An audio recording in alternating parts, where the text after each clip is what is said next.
Hello my dear student of class 6, कैसे हो आप सब बेटा। आई होप कि आप सब बहुत बढ़िया होंगे।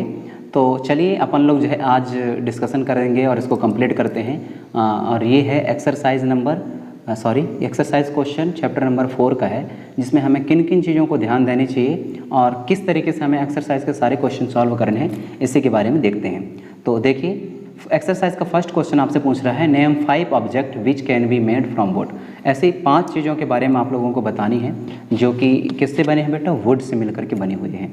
तो वो 4-5 चीज़ें कौन कौन से हैं। तो फर्स्ट सॉल्यूशन पे आप लोग लिखेंगे, first table, chair, doors and desk and box. These are the 4 things which are made by the wood. Okay, now come on the second question.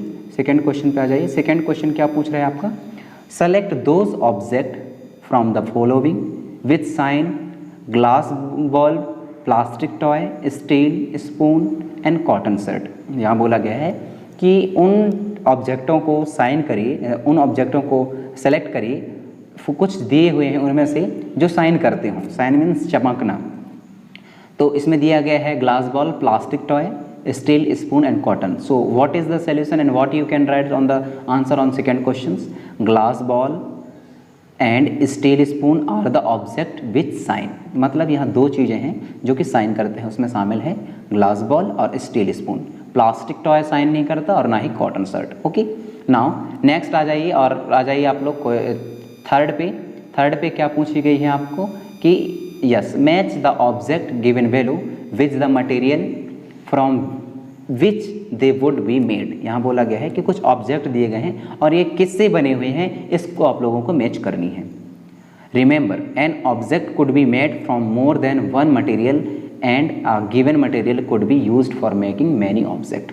यहाँ बोला गया है, याद रखिए लेकिन, कि जो ऑब्जेक्ट है वह बहुत सारे और एक ही मटेरियल से बना हो सकता है।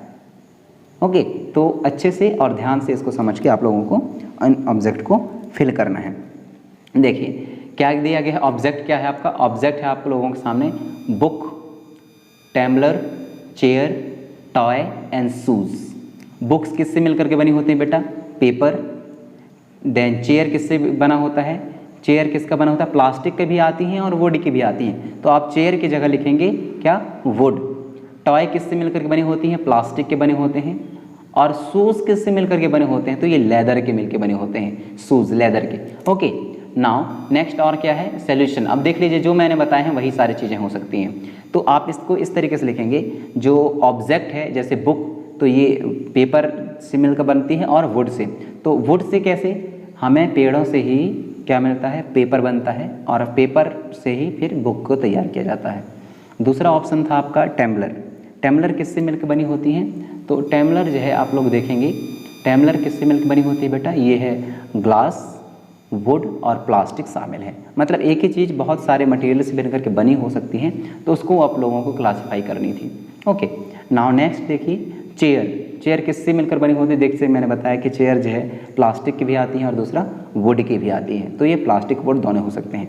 Now come under the toy के क्या आएगा, ग्लास आ जाएगा, वुड आएगा, पेपर आ जाएगा और पेपर के बाद जो है प्लास्टिक आ जाएगा। तो टॉय जो है इन चीज़ों से मिलकर के बनी होती है और लेदर के भी टॉयस रहते हैं। ओके, नाउ नेक्स्ट देखिए, शूज़ क्या आ जाएगा, लेदर आ जाएगी और प्लास्टिक के भी रहते हैं। आ जाइए आप लोग क्वेश्चन नंबर 4 पे, जिसमें क्वेश्चन नंबर 4 में आप लोगों से पूछा गया है कि कुछ स्टेटमेंट दिए गए हैं, उनको आप लोगों को बताना है इट इज़ ट्रू और फॉल्स। यहाँ फर्स्ट बोला गया है, stone is transparent while glass is opaque. क्या स्टोन यानी पत्थर से एक साइड से दूसरे साइड तक देखा जा सकता है और ग्लास में ऐसा नहीं हो सकता क्या कि हम एक साइड से दूसरे साइड तक देख सकें। तो ये जो लाइन है बेटा, ये थोड़ा सा रॉन्ग दिया गया है, ऐसा नहीं होता। यहाँ आ जाएगा कि जो एक्चुअली अपोजिट है, जो ग्लास है वह ट्रांसपेरेंट होता है और स्टोन जो है ओपेक होता है, लेकिन यहाँ उल्टा दिया हुआ। दैट्स द रीज़न जो फर्स्ट ऑप्शन है वह क्या कहलाएगी, फॉल्स कहलाएगी। दूसरा देखिए, a notebook has lustre while eraser does not. यहाँ बोला गया है कि जो नोटबुक होती है वह लेस्टर होती है क्या, और इरेजर नहीं होता, तो इसमें क्या आएगा, फॉल्स आएगा, ऐसा नहीं होता। Chalk dissolve in water, chalk पूरी तरीके से डिजॉल्व हो जाता है वाटर में, क्या इसमें भी फॉल्स आएगा। A piece of wood float on water, जो पीस ऑफ वुड है वह फ्लोट करता है वाटर के ऊपर, बिल्कुल। Then sugar does not dissolve in water, ये फॉल्स, डज नॉट डिजॉल्व, ये फॉल्स आएगा। और नेक्स्ट ये oil mix with water, oil water के साथ में कभी भी मिक्स नहीं होता। नेक्स्ट देखिए sand settle down in water, बिल्कुल सेल सेटल डाउन हो जाते हैं वाटर में। विनेगर डिजॉल्व इन वाटर, तो ये सारी चीज़ों का सोल्यूशन आप लोगों को ये मिल जा रहे हैं। क्वेश्चन नंबर फर्स्ट पूछा गया था आपसे कि जो ये पूछा गया था कि जो, एक मिनट देख लेता हूँ, yes, stone is a transparent while glass is opaque, तो ये आएगा फॉल्स, ऐसा नहीं होता, जबकि ग्लास ट्रांसपेरेंट होती है और स्टोन ओपेक्यू होता है। ओके। दूसरा notebook has lustre while eraser does not, तो इसमें भी फॉल्स आएगा, ऐसा नहीं होता कि जो नोटबुक है वह साइन करता हो, तो क्या है, ये भी फॉल्स आएगा। चॉक डिजॉल्व इन वाटर, ये भी फॉल्स है, चॉक डिजॉल्व होता है नहीं होता, चॉक के कुछ पार्टिकल्स बच जाते हैं, तो इसमें फॉल्स आएगा। नेक्स्ट लिखा गया है fourth number, a piece of wood float on water, तो ये ट्रू आएगा बेटा, जो पीस ऑफ वुड है वह वाटर के ऊपर फ्लोट करता है। ये कौन सा नंबर का था? चौथा नंबर का था।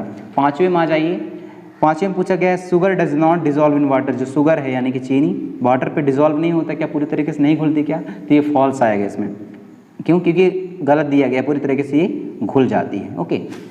नेक्स्ट आ जाइए आप लोग, क्या है नेक्स्ट है 6 number, oil mix with water, जो ऑयल है क्या वाटर के साथ में मिक्स हो जाता है? नहीं, तो इसमें भी क्या आना चाहिए आपका? फॉल्स आना चाहिए। नेक्स्ट दिया गया है कि जो 7th नंबर का है, sand settle down in water, sand जो है सेटल डाउन हो जाता है वाटर में क्या, तो इसका आंसर है बिल्कुल सेटल डाउन हो जाता है। नेक्स्ट देखिए vinegar dissolve in water, vinegar dissolve हो जाता है क्या वाटर पे, so it is also true. Okay. Now come on the question number 5, और क्या पूछा गया है देख लीजिए पहले। गिवन वैल्यू और the name of some object and material, जो नीचे दिए गए हैं उसमें से कुछ जो है ऑब्जेक्ट के नेम हैं और मटेरियल्स हैं, तो क्या करना है उनको ये देखना है। वाटर है, बस बास्केटबॉल है, ऑरेंज है, sugar, globe, Apple and the earthen picture, group them S, इनको आप लोगों को ग्रुप करनी है। किससे? Round shape and other shape, जो राउंड शेप में है उस शेप में इनको एक जैसा करिए, और स्टेबल्स इन नॉन स्टेबल्स, तो इनको भी आप लोगों को अलग ग्रुप में डिवाइड करना है। सोल्यूशन पे देखिए, राउंड शेप में कौन कौन सी चीज़ें हैं? बास्केटबॉल है, ऑरेंज है, ग्लोब है, एप्पल है और अर्थन पिक्चर, ये किस में? राउंड शेप में आते हैं। अदर शेप्स में क्या आ जाएंगे? वाटर और शुगर। नेक्स्ट देखिए ईटेबल, जो खाने वाली चीज़ें होती हैं वह कौन कौन से हैं? Water, orange, sugar and Apple. Non eatable कौन कौन से हैं? बास्केटबॉल, ग्लोब और अर्थन पोड, इनको खाया नहीं जाता, ये मटीरियल्स हैं, इनमें चीज़ों को रखी जाती हैं। क्वेश्चन नंबर 6 में आ जाइए, क्या पूछा गया है? List all item known to you that float on water, वो सारे आइटम के बारे में लिखिए जो वाटर पर फ्लोट करते हो, तैरते हो। Check and see if they will float on the oil और केरोसिन, और साथ में चेक करिए और देखिए कि ये ऑयल में फ्लोट करते हैं कि नहीं, कि केरोसिन में फ्लोट करते हैं कि नहीं। तो देखिए ये हैं few item that float on water are follows, ये है स्पॉन्ज पीसेस, प्लास्टिक की बॉटल फ्लोट करती है, पेपर पीसेस फ्लोट करती है, थर्मोकॉल पीसेस फ्लोट करती है, वुड फ्लोट करती है, प्लास्टिक बॉल फ्लोट करती है, कॉर्क फ्लोट करती है। However this item will not float on the oil और केरोसिन, लेकिन ये सारे आइटम जो है केरोसिन और उसमें ऑयल में फ्लोट नहीं करते। क्वेश्चन नंबर 7 पे आ जाइए, पूछा गया है find the odd one but odd out from the following, कुछ चीज़ें जो है एक जैसी हैं लेकिन कुछ एक चीज़ें हैं जो इन सब में से अलग होंगे, उसको आप लोगों को अलग करनी पूछा गया है। तो क्या है, जैसे चेयर दिया गया है, बेड दिया गया है, table, baby and cup board, इसमें कौन सी चीज़ अलग है बेटा? देखिए चेयर है, बेड है, टेबल है and baby and cup board, तो यहाँ बेबी अलग आ जाएगा, तो बेबी में आप राउंडिंग कर लीजिए। दूसरा ऑप्शन देखिए, दूसरा ऑप्शन बोला गया है rose, jasmine, board, marigold and lotus, तो यहाँ आ जाएगा बोट में आप लोग राउंडिंग कर लीजिए, क्योंकि जो बोट है वह अलग है, बाकी सब क्या है? फ्लावर्स के नाम है। सी नंबर पे आ जाइए, बोला गया है aluminium, iron, copper, silver and sand, तो इसमें सैंड वाले में आप लोग राउंडिंग करेंगे, क्योंकि जो एल्यूमिनियम है, आयरन है, कॉपर और सिल्वर ये सब मेटल है, बाकी सैंड क्या है? एक नॉन मेटल है और वो एक पत्थर जैसा है। ओके। नेक्स्ट देखिए sugar, salt, sand, copper sulphate, तो यहाँ आ जाएगा क्या बेटा? कॉपर सल्फेट जो है, एक मिनट, यस, यहाँ सैंड अलग आ जाएगा। क्यों? ध्यान से देखिए, शुगर डिजॉल्व होता है वाटर के साथ में, सॉल्ट डिजॉल्व हो जाता है, कॉपर सल्फेट डिजॉल्व होता है, लेकिन सैंड डिजॉल्व नहीं होता। ओके। नाउ नेक्स्ट आ जाइए, क्वेश्चन नंबर ये आ गया है, मैं आप लोगों को भी बता दिया इसके बारे में। अब देखते हैं क्या और क्वेश्चन बचे हुए हैं? नहीं, तो सारे क्वेश्चन कंप्लीट हो गए। आई होप कि आप लोगों को ये वीडियो पसंद आएगा। मिलते हैं नेक्स्ट क्लासेस में, और अपन लोग बात करेंगे चैप्टर नंबर 5 की, जिसमें बात करेंगे सेपरेशन ऑफ सब्सटेंस। क्या मतलब होता है सेपरेशन ऑफ सब्सटेंस का? चीज़ों को अलग करना, बहुत सारे जो मिक्सिंग वाली चीज़ें हैं उनमें से चीज़ों को किस तरीके से अलग किया जाता है इसके बारे में डिस्कशन करेंगे। Okay, thank you.